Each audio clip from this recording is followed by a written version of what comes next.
A paz do Senhor para todos. A nossa lição de hoje é a lição de número 5 do terceiro trimestre do ano de 2024, que tem por título O Casamento de Ruth e Boaz, a remissão da família. O texto áureo que se encontra em Ruth 3:11 nos diz: Agora, pois, minha filha, não temas, tudo quanto disseste te farei. Pois toda a cidade do meu povo sabe que és mulher virtuosa. A verdade prática: uma mulher virtuosa tem um valor incalculável por seu caráter e disposição de servir a Deus e a família. O livro de Ruth começa com fome e mortes, mas termina com duas grandes celebrações, que são o casamento de Boaz e Ruth e o nascimento de Obed, o avô de Davi. Nosso Deus é poderoso para reverter tragédias em bênçãos. Deus, ele tem a sua maneira, o seu modo de trabalhar nas nossas vidas. Muitas vezes, quando tudo parece perdido, estamos atravessando uma crise tremenda, Deus está trabalhando e logo à frente a vitória vem. Bênçãos dos céus caem sobre nós. Por isso que nós devemos ter cuidado com o que nós plantamos, porque existe a lei da semeadura. O que nós plantarmos, nós vamos colher. E o interessante é que a colheita é bem mais do que nós plantamos. A gente colhe bênçãos. Se plantar coisas boas, vamos colher muitas coisas boas, muitas bênçãos. Porém, se plantarmos vento, certamente colheremos tempestades. Nosso Deus é poderoso para reverter tragédias em bênçãos. Além de um redentor humano, a história nos apresenta parte da genealogia de Jesus Cristo, nosso redentor divino humano. Deus usou uma crise de uma família para fazer a manutenção de um plano definido desde a fundação do mundo. O compromisso de Boaz com Ruth. A colheita da cevada e do trigo havia terminado e Ruth permanecia servindo a Noemi e lhe obedecendo em tudo. Ruth era muito obediente. Ela obedecia a Noemi, servia, cuidava de Noemi. Seu lema era: tudo quando me disseste, farei. Ruth teve muitas oportunidades fora de casa, mas não se aventurou por parte alguma, como se fosse autônoma e independente. Ela não buscou falsas liberdades como as que são pregadas hoje pela ideologia feminista. Sua lealdade e sujeição fortaleceram o desejo de Noemi de vê-la casada novamente. Ter um novo lar era fundamental para a felicidade e segurança de Ruth. O casamento é uma instituição divina, fundamental para a solidez da família, da igreja e de toda a sociedade. A bênção de Ruth estava chegando e ela permanecia no lugar certo.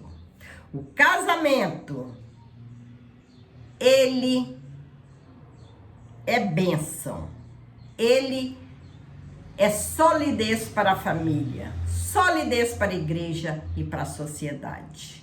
Quando os dois trabalham junto, vão para o mesmo caminho, esposo e esposa, filhos, é É uma bênção para a igreja. A família não dá trabalho para a igreja, a família não dá trabalho para a sociedade. É uma família estruturada. Porém, quando não dá certo o casamento, um sai para um lado, outro sai para o outro, não segue o mesmo alvo, aí é problema. É problema na família, é problema para os filhos, é problema para a igreja, é problema para a sociedade.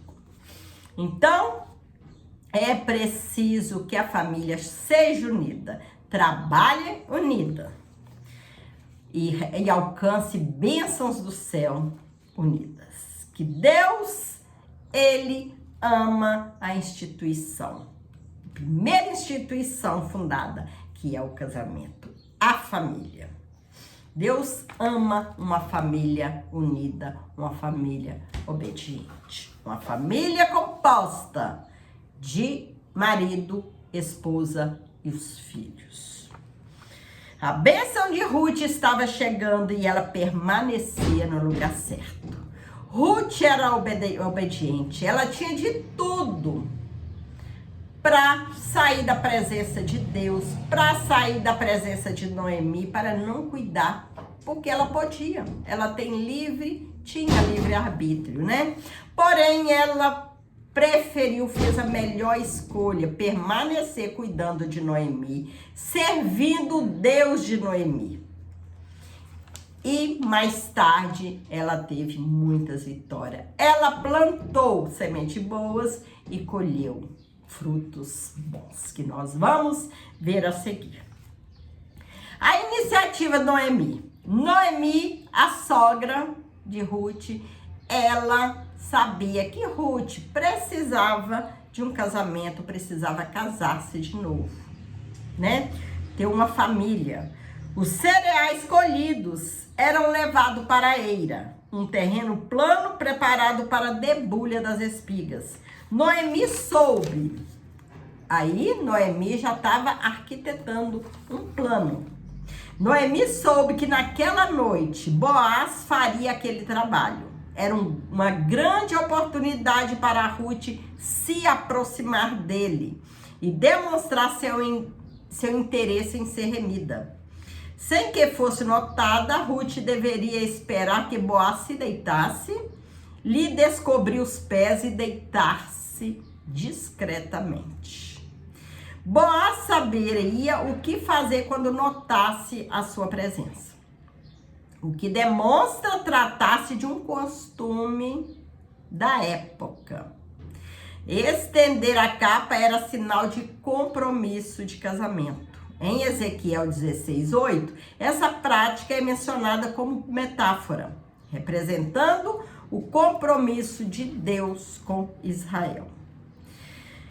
Respeitando o processo, para encontrar-se com Boaz, Ruth deveria banhar-se e perfumar, vestir sua melhor roupa.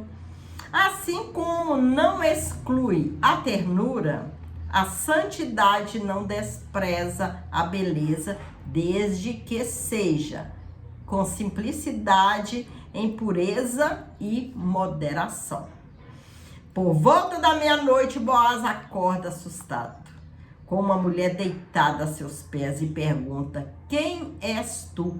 Orientada por Noemi, Ruth se identifica. Lembra-lhe a condição de remidor e pede que estenda sobre ela sua capa. Como Noemi dissera, Boaz realmente entendeu. Ele era de fato um parente remidor, mas havia um outro parente mais chegado que tinha a prioridade de remissão. Era preciso aguardar respeitosamente o processo. Se te não quiser redimir, o caráter santo, se não quiser redimir, vive o Senhor, que eu te redimirei. O caráter santo de Boaz e Ruth novamente se manifestam. Sem qualquer contato íntimo, ela passou o restante da noite deitada aos pés dele e saiu bem cedo para não ser percebida. Mesmo estando perto, uma bênção pode ser perdida se não soubermos esperar o tempo certo e respeitar o devido processo. Não podemos usar o nosso tempo, querer tudo, desejar, né, que tudo que a gente está querendo, desejando, chegue no nosso tempo. Devemos aguardar o tempo de Deus, que para tudo tem um processo. E devemos ter paciência durante esse processo. Não agir de forma humana, né? Digamos assim, mas sempre orientada por Deus, esperando a hora certa chegar. A hora de receber as bênçãos, sem ultrapassar o limite. Deus, ele tem a sua hora certa, o seu dia certo de nos abençoar. O momento nós temos que aguardar. Aguardar em vigilância. Concluindo o negócio, Ruth teve a iniciativa de sugerir a Boaz que exercesse o papel de remidor, conforme o costume da época.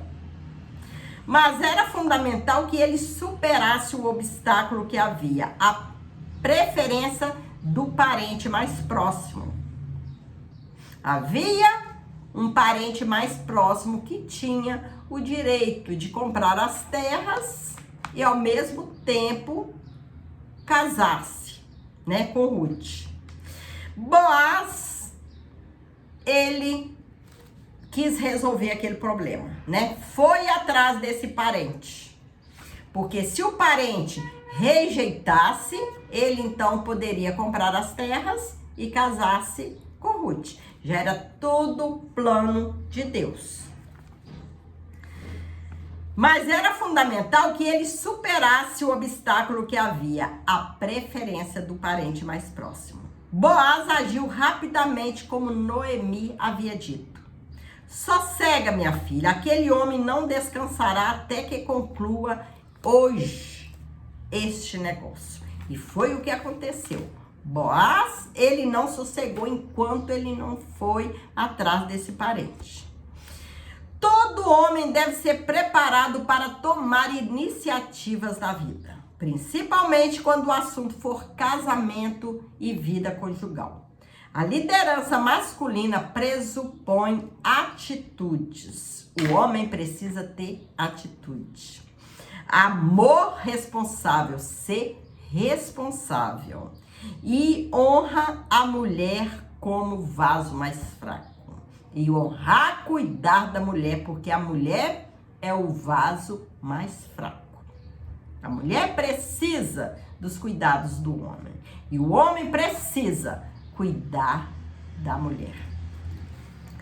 Resgate e lei do levirato. Boaz foi para a porta da cidade e logo viu o remidor que ia passando. Não seria este mais um ato da providência divina? Claro, né? Boaz o convidou para tratar do assunto que lhe inquietava. Boaz não tinha sossego enquanto não resolvesse esse probleminha. E chamou 10 homens importantes da cidade para testemunhar o ato. Em princípio, o remidor aceitou adquirir as terras que haviam sido de Elimeleque. Ele aceitou comprar essas terras. Mas desistiu quando Boaz o informou que o resgate incluía o dever de se casar com Ruth, a moabita, para suscitar o nome do falecido sobre a sua herdade. Aí, o homem não quis. A aplicação das duas leis, nesse caso, a do resgatador e a do casamento por levirato, certamente se deu porque apenas a aquisição das terras não faria que ficasse na família de Elimeleque, que foi o esposo de Noemi. Assim, o resgate deveria ser acompanhado do casamento sobre lei do levirato. O remidor alegou motivos econômicos para sua desistência.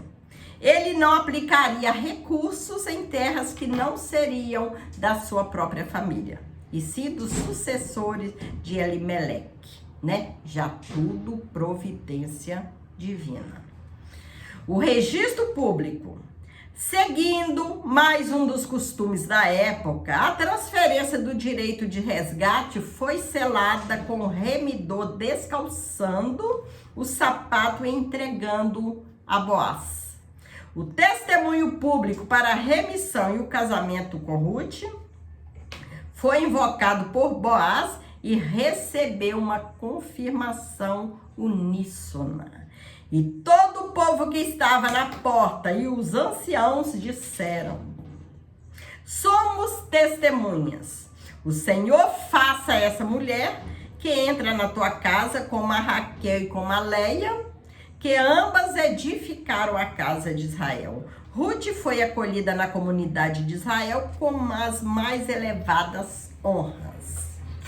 O povo já conhecia Ruth pelo seu testemunho. Por isso, é importante que nós tenhamos bons testemunhos, damos bons testemunhos, que seja onde moramos, né? No meio da nossa vizinhança, que seja no trabalho, que seja na escola, por onde a gente passar.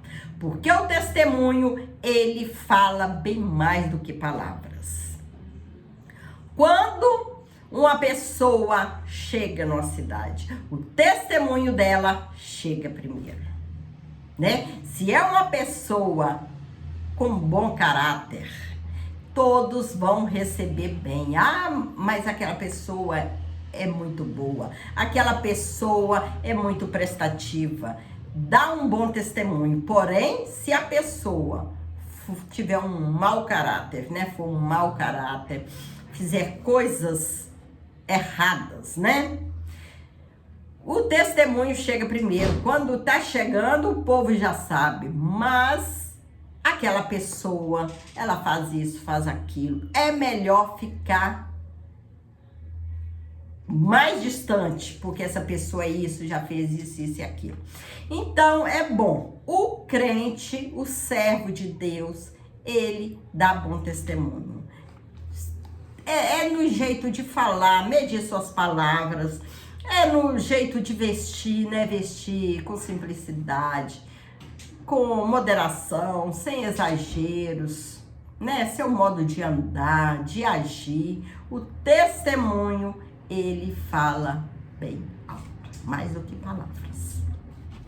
E assim foi com Ruth, né? O testemunho dela, a cidade toda já conhecia Ruth. Já sabia que aquela mulher, ela trabalhava, ela cuidava da sogra. E é por isso que essa lição tá servindo muito para nós, né? Ruth é um bom exemplo de mulher. Mulher que trabalha, mulher do coração bom, mulher que plantou bondade, plantou amor, cuidou da sogra, né?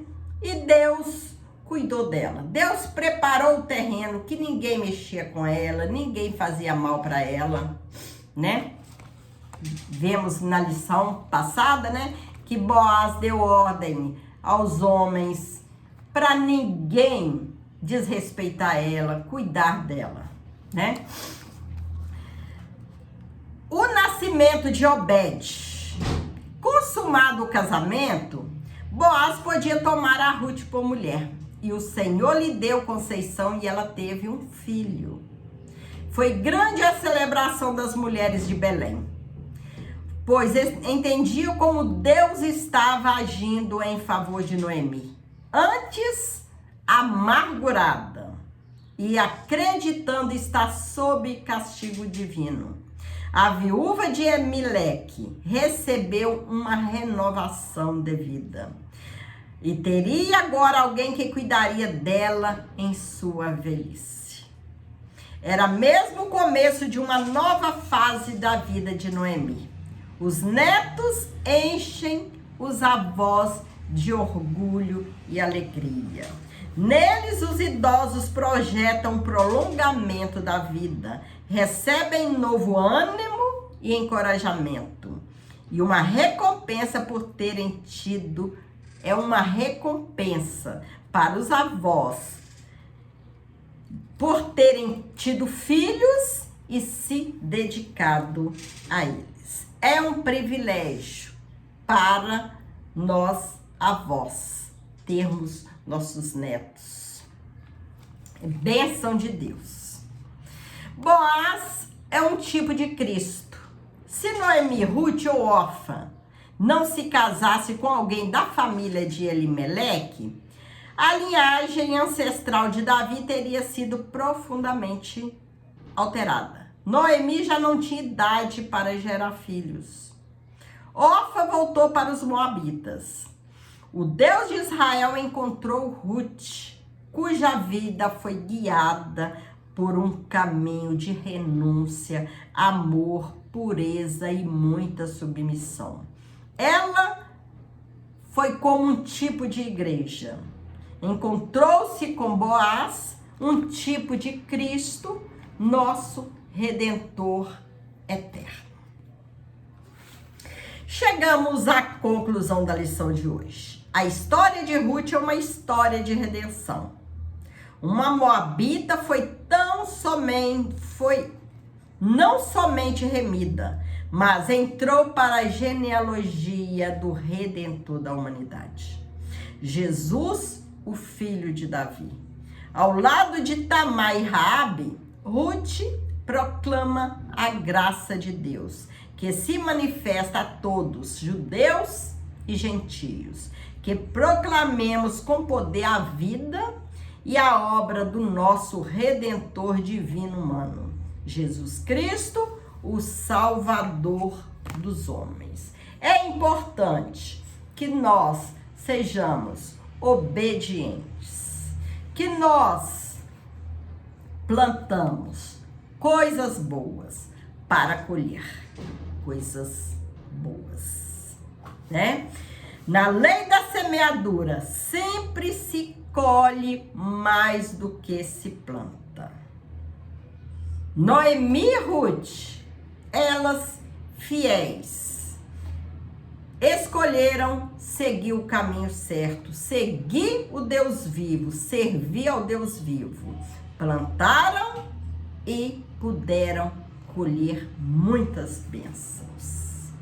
Noemi, ela teve Ruth para cuidar dela, e Ruth lhe deu netos. E ela sabia que Noemi ia cuidar dela, ela ia ter aquela família, cuidar dela durante a sua velhice, até que o Senhor a chamasse. É maravilhoso plantar coisas boas. Existe a lei da semeadura. Se plantar vento, certamente vai colher tempestade. Se planta coisas boas, planta amor, planta ternura, amizade, ajuda o próximo, né? Sem querer algo em troca. Tudo vai vir em dobro. Colhe mais do que se planta. Na lei da semeadura, muitos frutos que a gente planta, muitas vezes a gente colhe imediatamente, né? A colheita vem de imediato. Porém, há frutos que demora mais tempo para colher, né? Que essa lição possa nos servir de exemplo, que nós possamos continuar servindo a Deus, fazendo o possível para ser fiel, fazer coisas boas, né? Dar bons testemunhos, porque a vitória, ela vem para nós e vem para nossa família, porque o Senhor, Ele cuida de mim, cuida de você, Ele cuida da nossa família, Ele está conosco. Que o Senhor abençoe sua casa, abençoe você, abençoe sua família, e fique com Jesus. Amém.